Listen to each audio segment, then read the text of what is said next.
LGB. LGB.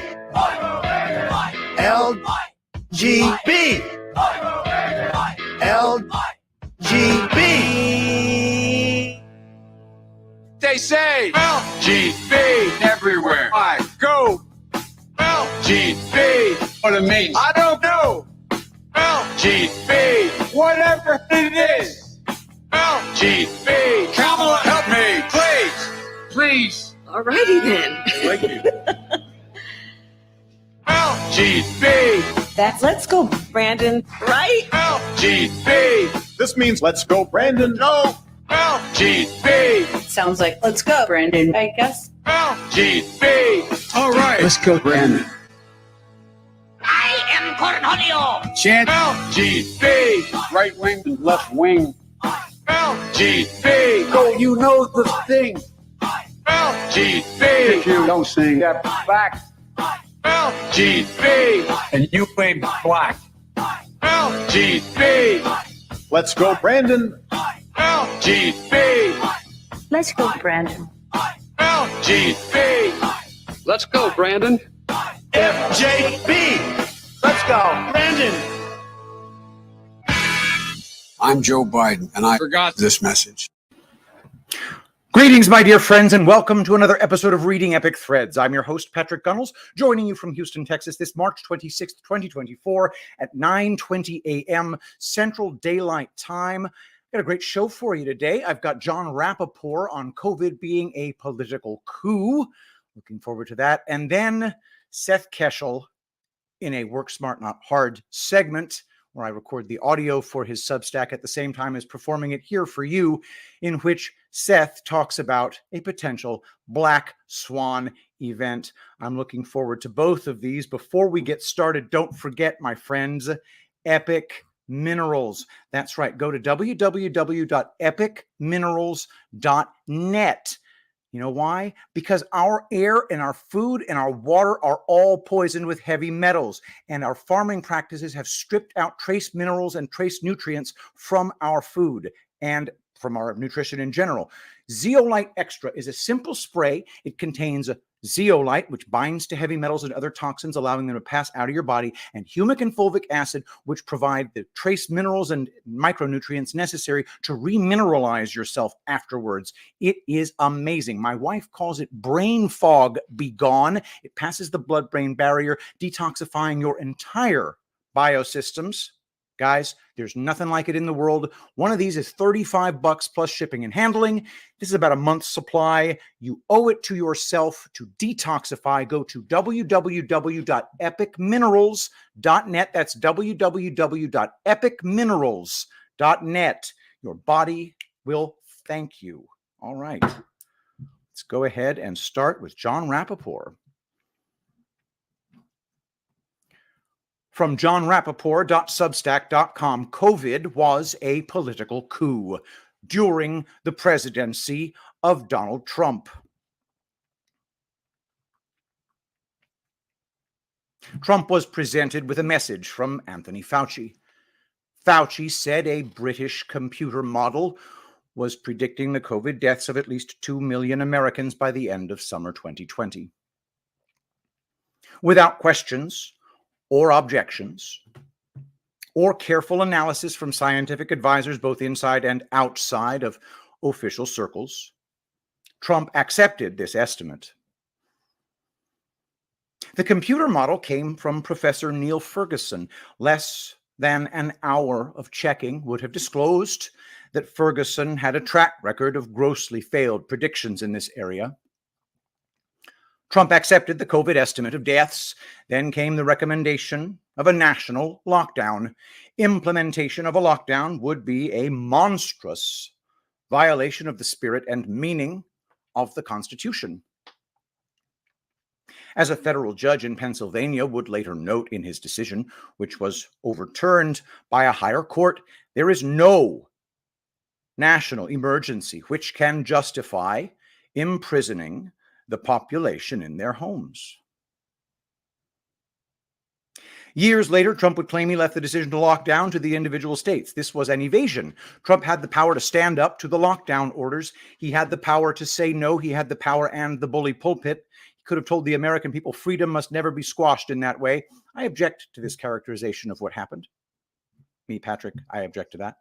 He used that bully pulpit, urging, except for the first 2 weeks, urging free up, unlockdown, stop it. He refused. Okay, so back to John Rapper. He refused to take that stance and make the stand at issue in order to stop all lockdowns.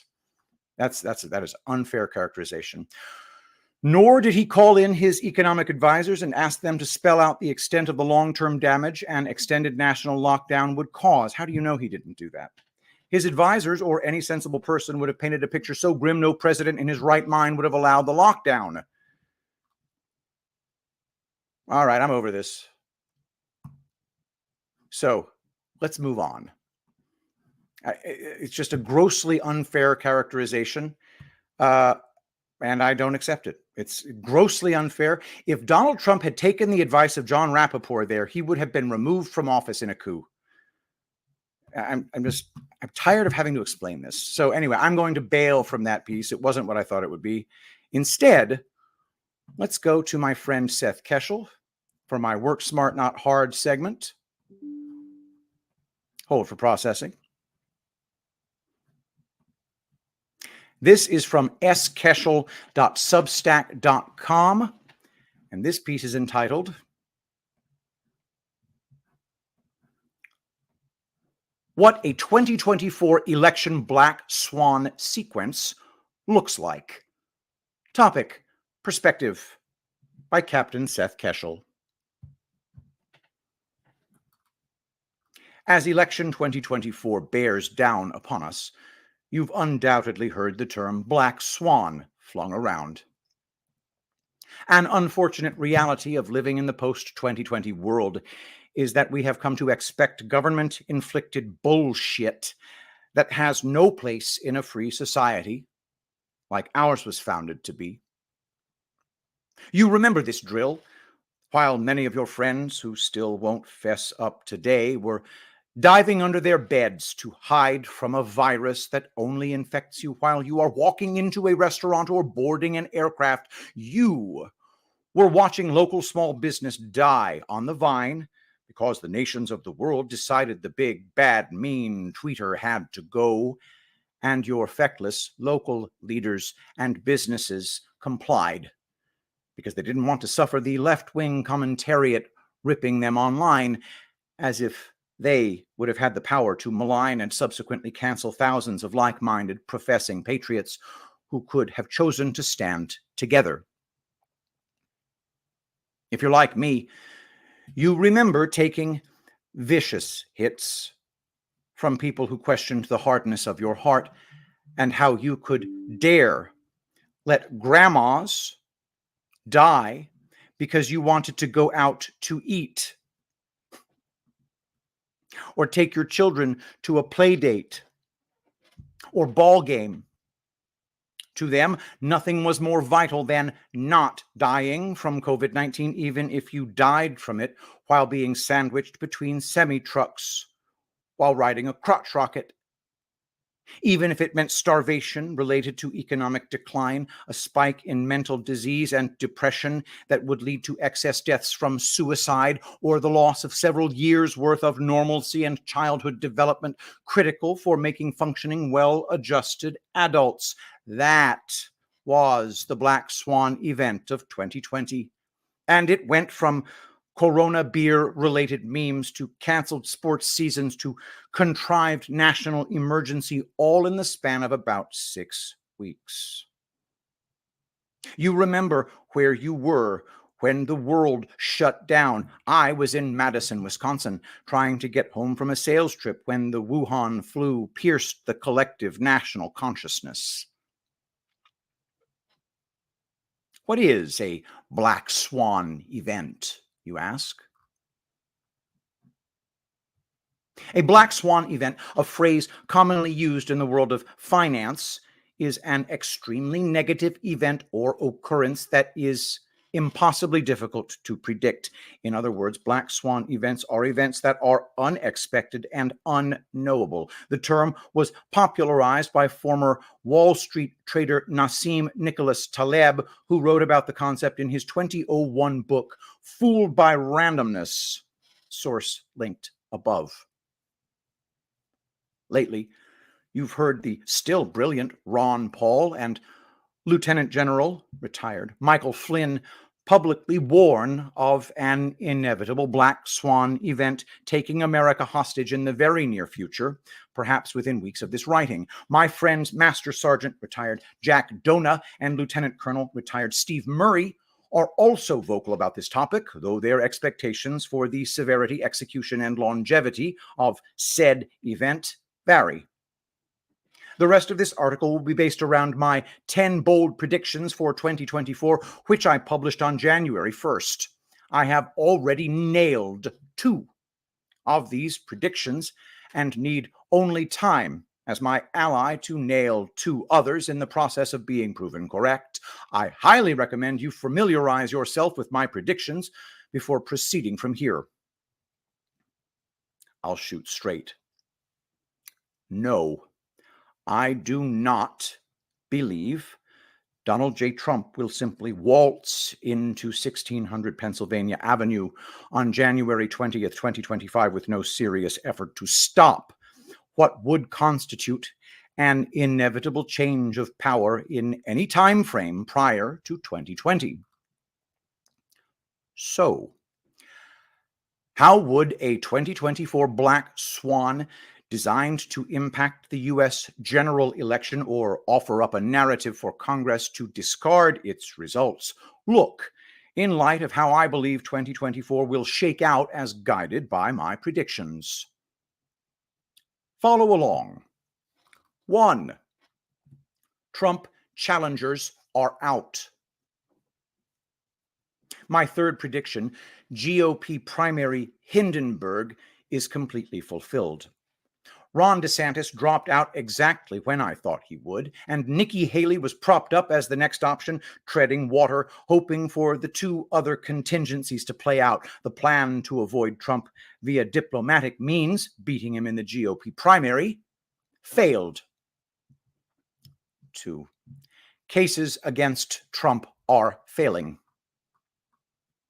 Jack Smith's crusade against Trump is losing steam, and the little public support it had, barely getting any coverage in the mainstream press anymore, and is being delayed and pushed away to the extreme likelihood nothing can come to fruition until after November 5th. Other cases are failing to land any impact whatsoever other than to make Trump a martyr and push people who may never again back a Republican candidate in his direction for one special occasion. This prediction, all judicial persecution against Trump will fail, is in process of being nailed, and was the bedrock upon which the hopes of the Trump challenges in the previous point laid their hopes for the nomination. 3. Trump will be on the ballots. My 5th prediction, the U.S. Supreme Court will invalidate all moves to remove Trump from ballots, has come to fruition and was delightfully fulfilled when Jenna Griswold had her plans for disenfranchising more than 1 million Coloradans slammed right back in her face by a 9-0 vote.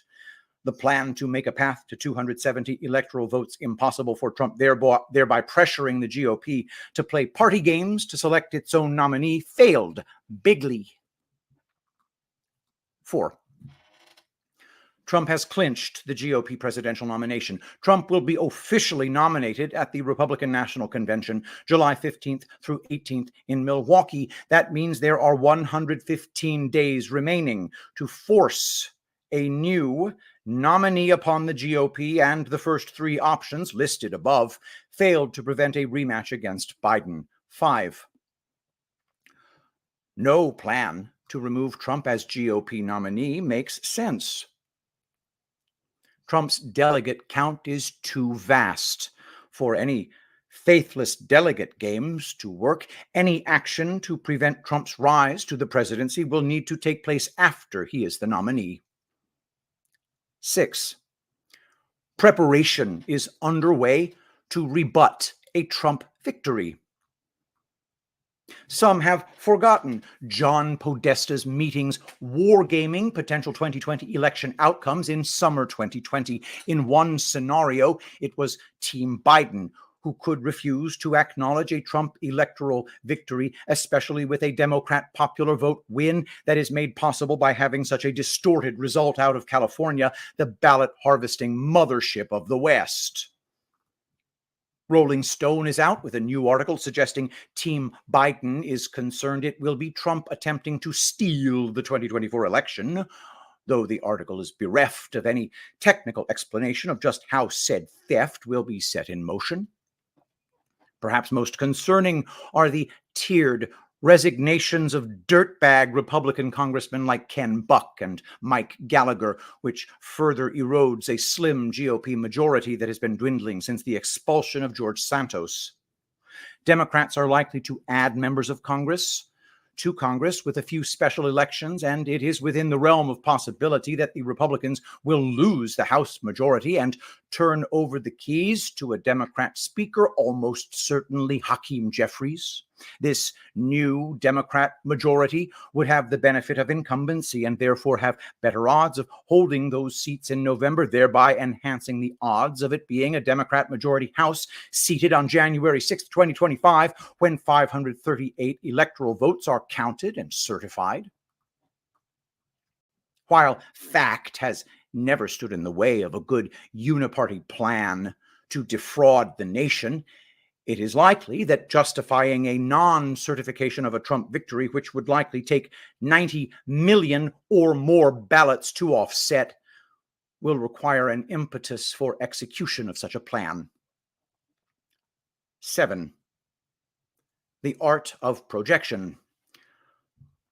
What do you do when 5 out of 8 American likely voters believe your entire presidency was decided by widespread electoral fraud, and even at that, you only won by 42,918 strategically placed ballots in Wisconsin, Georgia, and Arizona?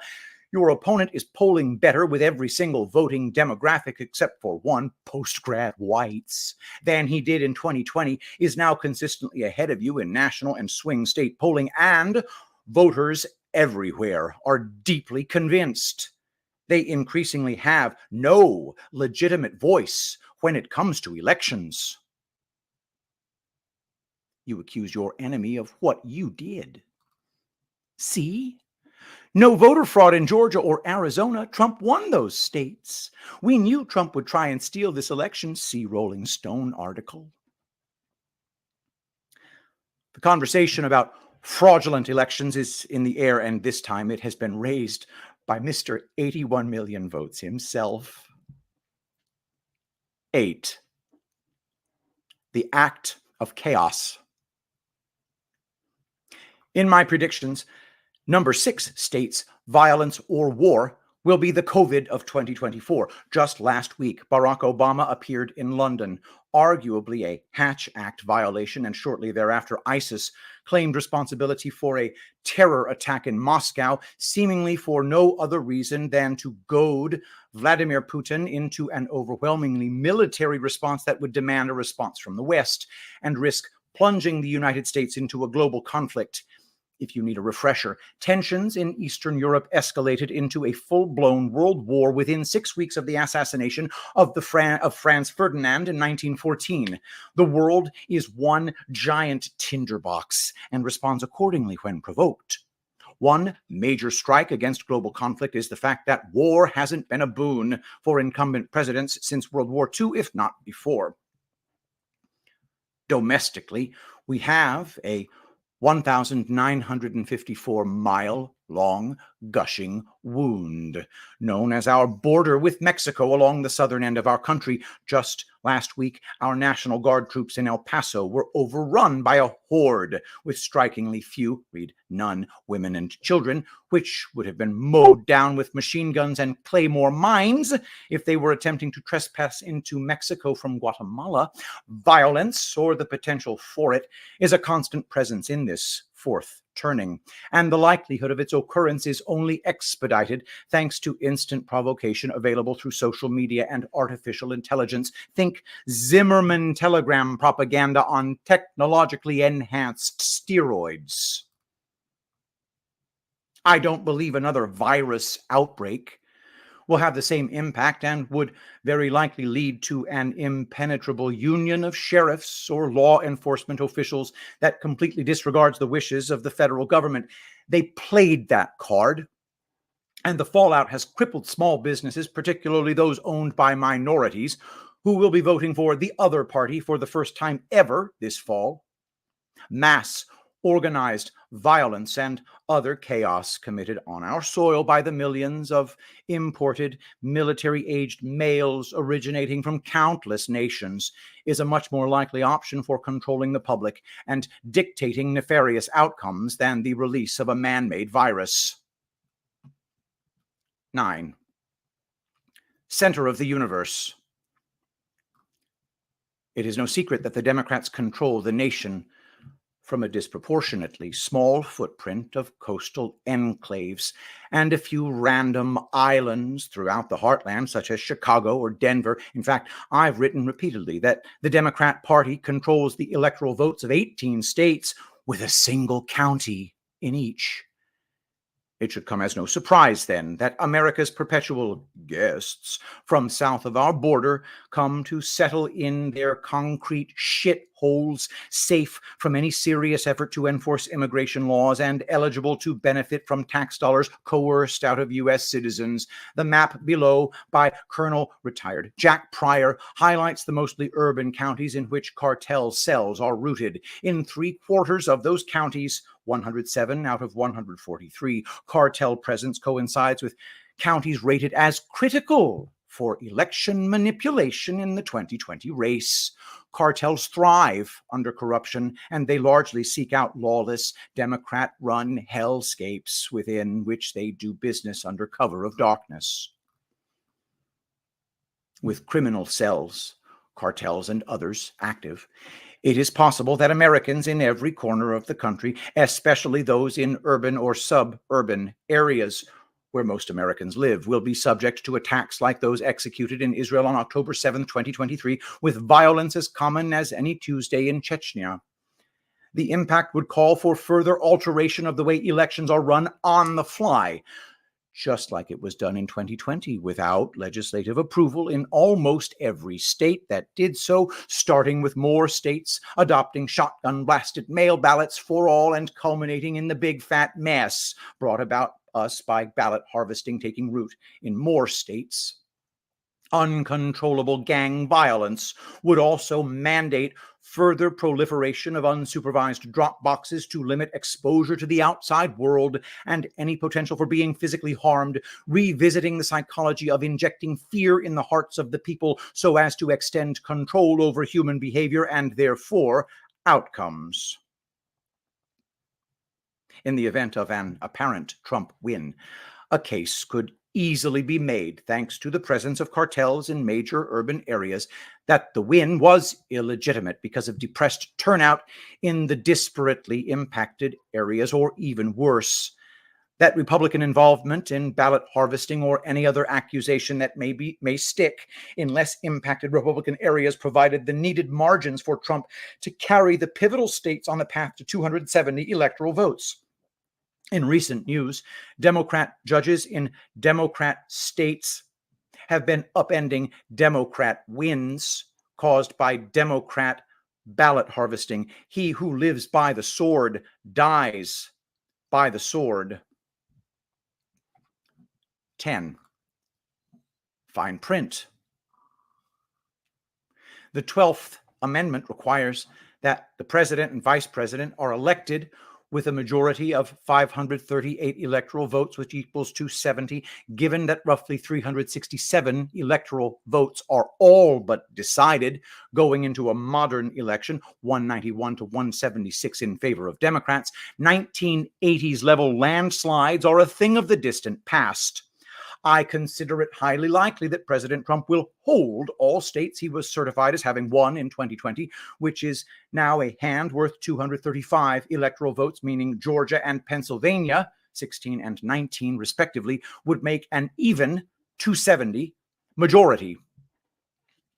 If no ticket is certified by Congress as having lawfully received 270 electoral votes, then the election is thrown to the House for the presidency and to the Senate for the vice presidency. The Senate chooses among the top two candidates who received electoral votes, presumably Kamala Harris and Trump's running mate, with each senator casting a single vote. But the election in the House is tricky. Each state delegation casts a single vote based on a majority vote by that state's delegation. For example, Ohio has 10 Republicans and 5 Democrats in the U.S. House. One would expect Ohio's vote would go for Donald Trump, with the vote likely coming out to 10-5 internally before being counted in the House as one of 26 votes needed for election. Republicans have the majority delegation of these 26 states: Alabama, Arizona, Arkansas, Florida, Georgia, Idaho, Indiana, Iowa, Kansas, Kentucky, Louisiana, Mississippi, Missouri, Montana, Nebraska, North Dakota, Ohio, Oklahoma, South Carolina, South Dakota, Tennessee, Texas, Utah, West Virginia, Wisconsin, Wyoming. Minnesota and North Carolina are split. The rest are majority Democrat, including Alaska, which botched its own elections by instituting ranked choice voting.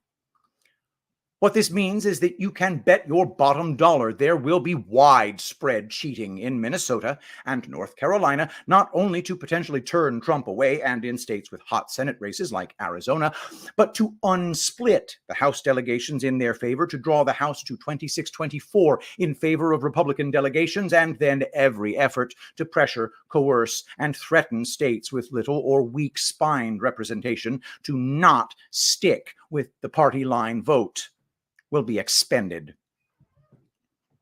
How does this look in practice? After a week of counting, Trump has apparent victories in every state he carried in 2020, 235 electoral votes, plus Arizona, 11, Georgia, 16, Pennsylvania, 19, Michigan, 15, Wisconsin, 10, for a presumptive total of 306 electoral votes. Allegations of fraud and widespread suppression, perhaps exacerbated by orchestrated violence and chaos, are levied against Team Trump with regard to victories in the Midwest, impacting the 44 electoral votes of Pennsylvania, Michigan, and Wisconsin. The House certified Trump's victories in Arizona and Georgia, but upholds challenges to the 44 contested electors, leaving Trump stranded at 262 and triggering the contingent election. Conclusion. As scenarios play out and disqualify previously feared sequences of events like Trump being removed from ballots, potential options for any shock events or sequence of events that may alter the course of the 2024 presidential race emerge by default. While what I have described here is very specific and therefore capable of being set aside by the slightest event, it is clear that narratives are being set to manage and attempt to neutralize an apparent Trump victory in November. To believe there will be no resistance to a second Trump term is to be as naive as your friends who believed a cloth mask with spaces in the fabric larger than the virus particles themselves would be sufficient to prevent infection and spread. Stay alert and pay attention to the narratives spun by those who wish to relegate you to the dustbin of human history. That is my friend Seth Keshel. Check out his work at skeshel, that's skeshel.substack.com. It is his income. So if you have the means, support with a monthly subscription. I think it's $5 or $6 a month. Definitely check that out. Now, I want to check out... Hang on a sec. I want to check out sigmagame.substack.com. I'm a big fan of Vox Day and all of his work, including his work on the sociosexual hierarchy. He is the originator of the concept. The nicknames for men in hierarchies are alpha, Bravo, Delta, Gamma. Then there's Sigma, lies outside the hierarchy, Lambda, that lies outside the hierarchy, Omega, that lies outside the hierarchy. It is very descriptive about how men interact with each other and how individual men view women. It does not describe the behavior of women. That's a totally separate area, and it's being worked on by women because they're better equipped to figure it out. But anyway, this is great stuff for analyzing male behavior. So I'm going to start out with, let's see, which one do I want to do? I want to go in here and start from the beginning. So let's start with hold for processing. Make sure I get this right. Let's just go with the true curse of high IQ. Sounds like fun. Fox Day.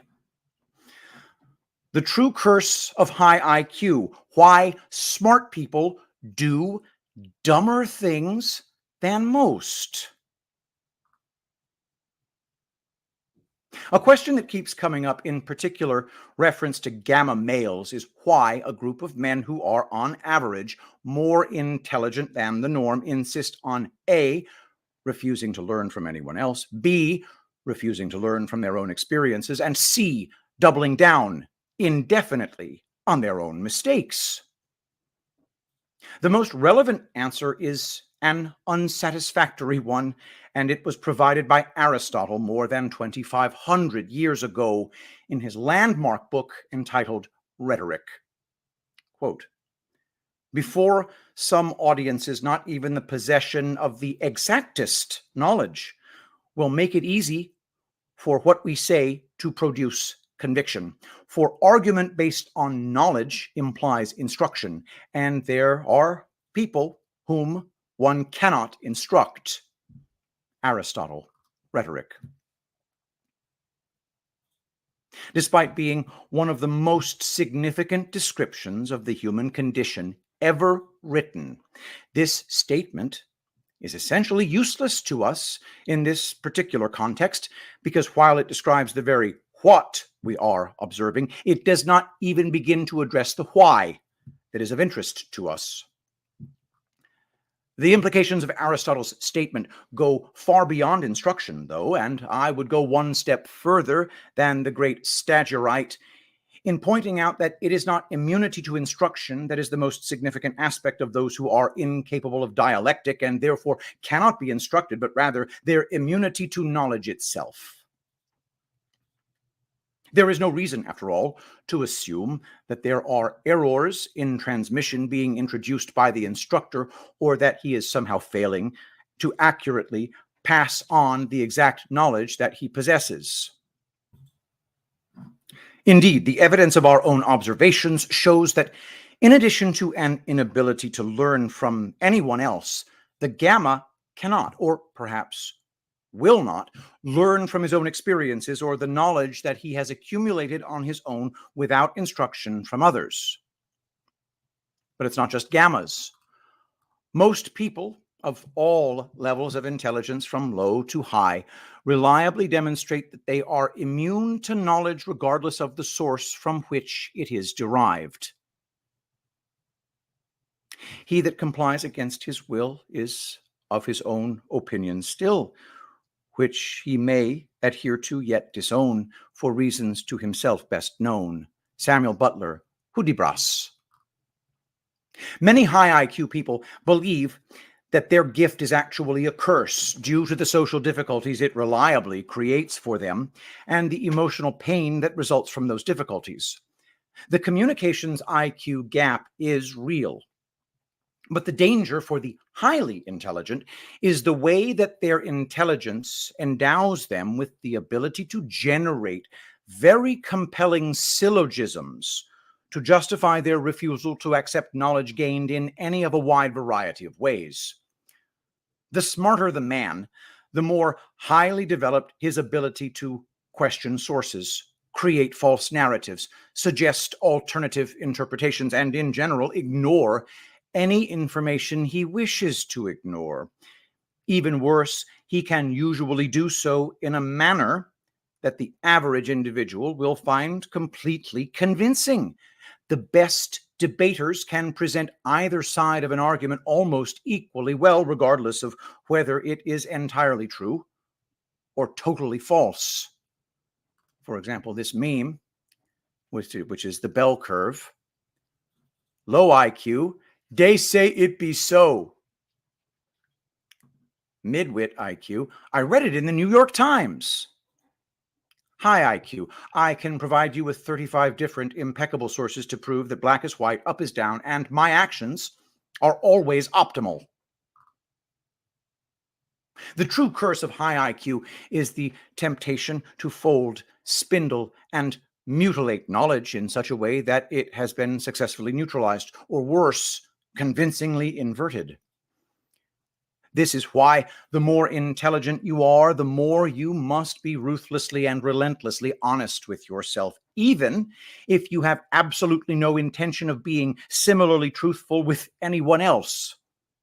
But then, you would also do well to keep in mind that even if your perfectly Machiavellian approach to the world is capable of fooling everyone you encounter, in the end, you are still fooling yourself.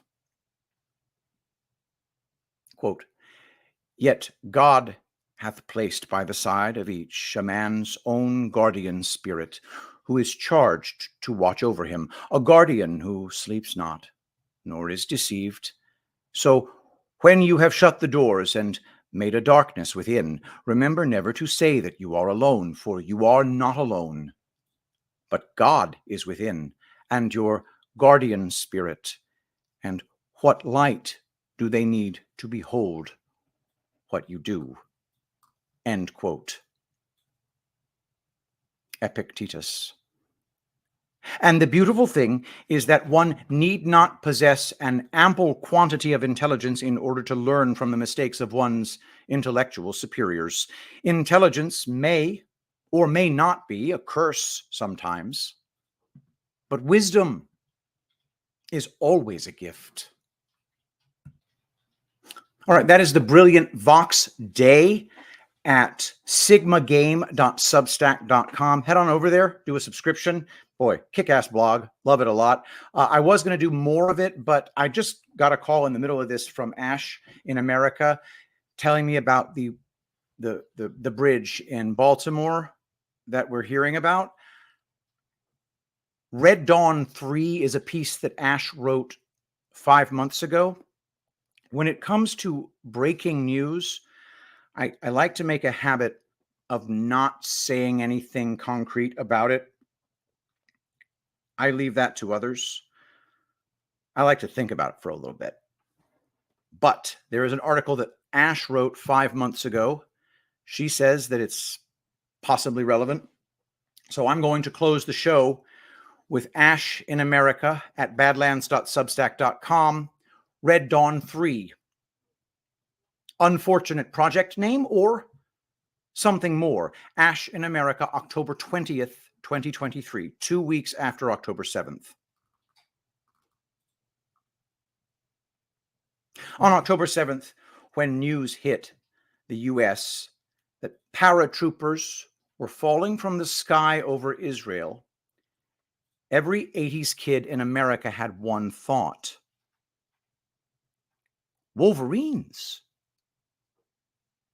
The 1984 classic Red Dawn tells a story of World War III as it comes to American soil, set in Colorado.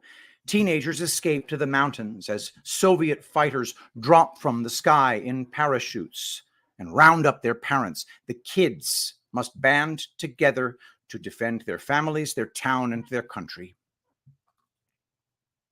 Everyone who saw that movie as a kid has imagined themselves as Jed or Matt, Erica or Tony, and considered the possibility of unconventional warfare here at home. Do we believe in coincidences? In December 2022, a researcher sent me a link to a government delivery order for a project in my state. It's a small contract, just $2.6 million, and the work was slated to begin in July 2021 with an end date of October 26th, 2023. Government contracts are mind-numbing, but this one was worthy of attention because of its name. Red Dawn 3.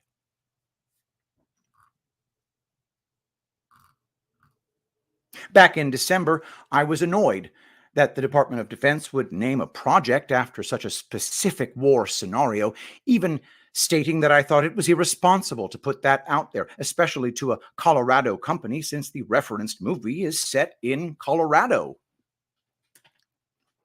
But never did I think we'd see men drop from the sky in parachutes and commit atrocities. It wasn't even until several days after the initial Hamas attack, referred to as Al-Aqsa Flood, or the liberation of Al-Aqsa Mosque from Israeli occupation, that I even remembered the contract.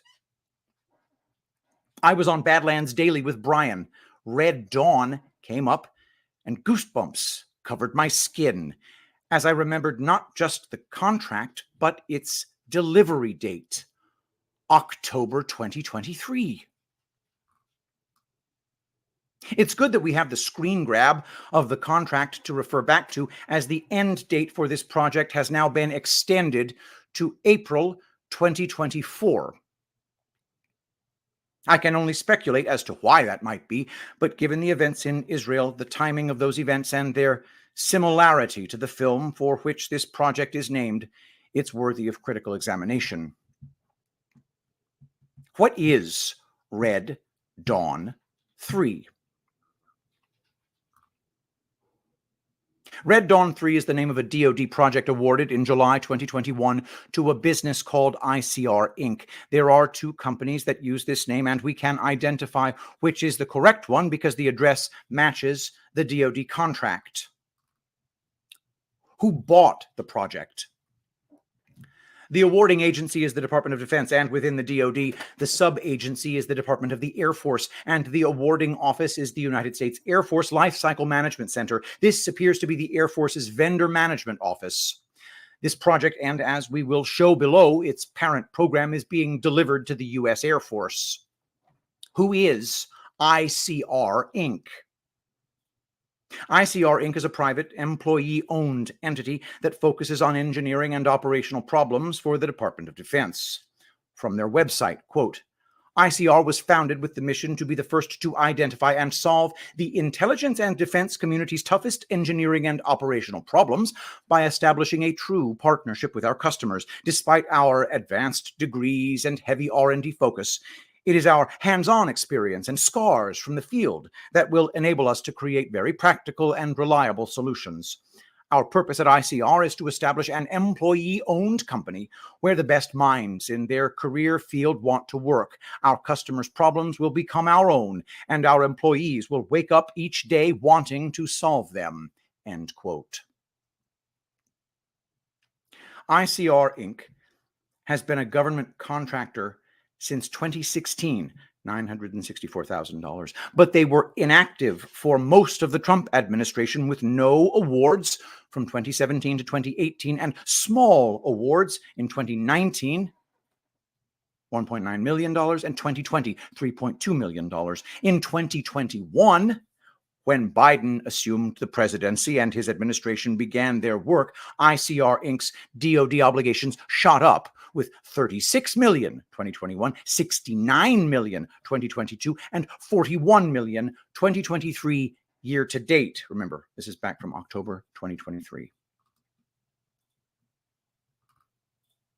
It's interesting that the 4 years of the Trump administration were so quiet for this company, given that President Trump was rebuilding our military infrastructure. What is ICR Inc. doing as part of Red Dawn 3? Back to Red Dawn 3. When we look at the services classifications as part of the contract, we can get a general idea of what the project is about. Description: Red Dawn 3, North American Industry Classification System Code 54, Professional, Scientific, and Technical Services 5415, Computer Systems Design and Related Services 541511, Custom Computer Programming Services, Product or Service Code, Research and Development, AC Defense Systems R&D, AC3, R&D Defense System Ships. AC-33 R&D Defense System Ships Advanced Development. From the contract classifications, we see that ICR Inc. is providing custom computer programming services to the Department of Defense as part of research and development for the defense systems of ships. That's the project. What's the program? There is also a parent contract that gives us some additional insight into the work being done. Parent-child contracts are often used to organize large programs of work into more manageable projects and sub-projects, and it appears that is what's happening here. This parent project is called Cognition Cognos Support, and the classification is the same with a couple exceptions. North American Industry Classification System Code 54. Professional Scientific and Technical Services, 5415. Computer Systems Design and Related Services, 541511. Custom Computer Programming Services. Product or Service Code, PSC. Research and Development. AC, Defense Systems R&D. AC6, R&D Defense Systems, Electronics/Communication Equipment. AC61, R&D Defense System, Electronics Communication Equipment, Basic Research. Where Red Dawn 3 is classified under the product code AC3, which is Research and Development for the Defense Systems of Ships. The parent contract is classified as AC6, which is Research and Development for Defense Systems Electronics/Communication Equipment. In addition to the classification differences, the type of effort varies as well. The Red Dawn 3 project is for advanced development, AC-33, while the parent contract is for basic research, AC-61. The name of the parent project is also telling. Cognition Cognos Support likely refers to Cognos, an IBM analytics product. Here is IBM's description of the product. Quote, "You need meaningful insights from data you trust if data-driven decision-making is your goal. AI-powered automation and insights from Cognos Analytics enable everyone in your organization to unlock the full potential of your data. The natural language AI assistance is always available. Describe the data you need and let Cognos Analytics build stunning data visualizations for you. Describe the question you are looking to answer or hypothesis you want to test and let AI help you get the insights you need. Move to the new generation of business intelligence with AI capabilities that not only bring an accurate, trusted, and complete picture of your business, but forecast what's coming in the future, predict outcomes, and explain why they may happen." End quote. IBM Cognos Analytics. Introducing Cognos Analytics 12.0. Make better decisions faster with AI-powered insights for everyone. So, from the structure of the contract, we learn that Red Dawn 3 is part of a larger business intelligence program in which the DoD is using IBM artificial intelligence tools to research electronics communication equipment for defense systems. Further, under the Cognos program, Red Dawn 3 is specifically focused on advanced research having to do with the defense systems on ships, and they are delivering custom computer programming in that effort. More sole source contracts.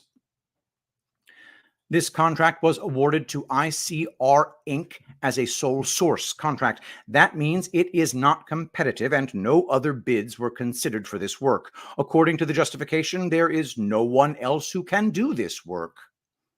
The use of sole source contracting could indicate corruption, as we might see in our election systems. Often, the government builds the process around a specific vendor and then avoids competitive contracts by claiming that only that vendor can do the work. For example, many counties' use of Runbeck election services is contracted as sole source for the service of ballot printing. Who owns ICR Inc.? The vendor is classified as a small business that is U.S. owned and veteran owned. They have 5 executives listed with their compensation for Red Dawn 3. Executive compensation: Robert T. Dunn, $375,000. John Urey, $367,000. Chad Brodell, $354,000. Jeremy Carrier, $372,000. Daniel Cloutier, $338,000. The executives listed on the Cognos parent contract are different, with the exception of Robert T. Dunn. Note that Dunn's compensation differs between the two contracts. For Cognition Cognos support, Robert T. Dunn, $289,000. Mark A. Job, $251,000. James O. Cruikshank, $262,000. Graham C. Wiley, $302,000. Patrick J. Hauser, $261,000. Only one of these executives has an active LinkedIn profile, and it appears that is because he is actively recruiting. ICR Inc. is hiring for a lot of roles. But aside from recruiting, these guys appear off the grid, which is not uncommon for defense contractors. We are talking about highly classified work done for our national defense. But if this contractor and its work is meant to stay off the grid, why, in our low-trust national political environment, would they name a project in Colorado something as provocative as Red Dawn 3? And why would that project be slated for delivery at the same time parasoldiers drop out of the sky in Israel? Since the conflict began, 2 U.S. carrier groups have moved into the Mediterranean Sea. That is, there are now ships with defense systems engaged to support the conflict that began with paratroopers in October 2023. That is a hell of a coincidence. They pushed out the end date. The first thing I noticed when I revisited this contract was that the end date had been pushed out 6 months to April 2024. The second thing I noticed is that it doesn't appear they've been paid yet. Now, this could be a variance in reporting systems, but according to the official spending site for the U.S. government, ICR Inc. has not been paid for Red Dawn 3. When combined with the fact that they pushed out the project end date by 6 months, I'm inclined to conclude that the project has not yet been delivered. That said, it may just be that the contract hasn't been paid yet, and with all the government shutdown hysteria and impotency in the House, that is a possibility. As I said before, I believe it is irresponsible for the Department of Defense to name a project after such a specific war scenario, and maybe that's all this is, a highly coincidental name. The coincidences: the project is awarded in Colorado, and Red Dawn is set in Colorado. The original project delivery date, October 23, coincides with the Hamas paratrooper attack, and Red Dawn begins with a paratrooper attack. The project is for programming of defense systems for ships, and the U.S. is moving ships, 2 carrier groups, into the region to support the conflict. These could all be coincidences. If that is the case, it's still irresponsible to name a project after an invasion of the U.S. She was never supposed to lose. Before we write this off as a coincidence, we have to consider the timing of ICR Inc. as a vendor, as well as the fact that their engagement with the DoD paused during the Trump administration. ICR Inc.'s work began in January 2016, and it stopped in July of 2017. That suggests that the 2016 election might not have gone the way this vendor expected. That said, ICR Inc.'s contract justification going back to 2016 was they are the only provider capable of delivering on this contract. Did our ship's defense systems not require custom programming during the Trump administration? Or is Red Dawn 3 a project within a program that was delayed for multiple years until a friendly administration was likely to win the White House? The activity with the vendor resumed in 2019 after the 2018 midterm elections that reinstated Nancy Pelosi as Speaker of the House, an election that experts widely theorize was a dry run for 2020. Did the 2018 dry run convince the regime that Trump would be out in 2020 and the 2016 plan could resume? Or are we looking at legitimate coincidences on top of more legitimate coincidences? At a minimum, the DoD is highly irresponsible for naming a legitimate project with such a provocative name. And I'm sure that's the official narrative. It's just a silly name. But in such a low-trust environment, that seems unlikely and mirrors the gaslighting we've experienced from our government for years. And the implications, if this is not just an irresponsible project name, are terrifying. I don't have any answers, just a lot more questions, and I will continue attempting to get them answered. Stay vigilant, Wolverines. And that is Ashe in America. And that's my show for today. Thank you so much for being here. Do not forget, go to epicminerals.net where you can get zeolite extra from Epic Minerals. I wish I could get this thing to focus better. I need to get a graphic for you guys. Zeolite extra, humic and fulvic acid. My wife refers to it as brain fog be gone. It detoxifies from heavy metals and other toxins, and then the humic and fulvic acid remineralize your tissues. There's nothing to replace that, not in this toxic world. So go to epicminerals.net and use promo code Shapiro to pry $1 from my grasping hands. Thanks everybody for being here. Let us pray. Saint Michael the Archangel, defend us in battle. Be our protection against the wickedness and snares of the devil.